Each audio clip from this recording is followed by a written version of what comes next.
मेरा नाम मीर वाजिद अली तालपुर है। मैं तहसील कोडी जी डिस्ट्रिक्ट खैरपुर मीरत से ताल्लुक़ रखता हूँ। मेरा नाम फिज़ा ज़ाइगम है और मैं लंदन से बिलोंग करती हूँ। हम ये कहते हैं कि काश अगर हम करबला में होते, इमाम हुसैन अलैहिस्सलाम के साथ होते। यही कि वाक़या करबला के फिर से नमूदार हो जाए तो मेरा यही कैफियत होगी कि मैं इमाम हुसैन के साथ खड़ा हूँगा। तो हम लब्बैक या हुसैन की सदा लगाकर मौला को अपनी जान का नजराना पेश करती हूँ।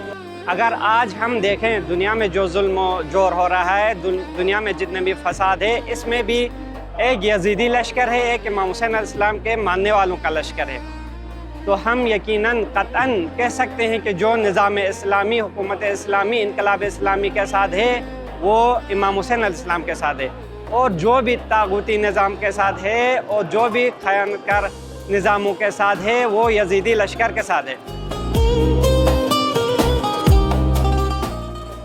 ये एक बड़ी शहादत होती मेरे लिए अगर मैं अयाम शहादत में करबला होता तो मौला के हरम में मौला को पुरसद होता, मौला हुसैन अलैहिस्सलाम को, मौला गाजी अब्बास को और 72 शोहदाए करबला हैं उनको रोकर बहुत पुरसद देता। ये मेरे लिए बहुत बड़ी शहादत होती। करबला की याद में हम ये दिन बहुत एहतराम और एहतमाम के साथ गुजारते हैं। हम सलाम पेश करते हैं करबला के शोहदाओं पर जिन्होंने दीन की बका के लिए अपना सब कुछ लुटा दिया है।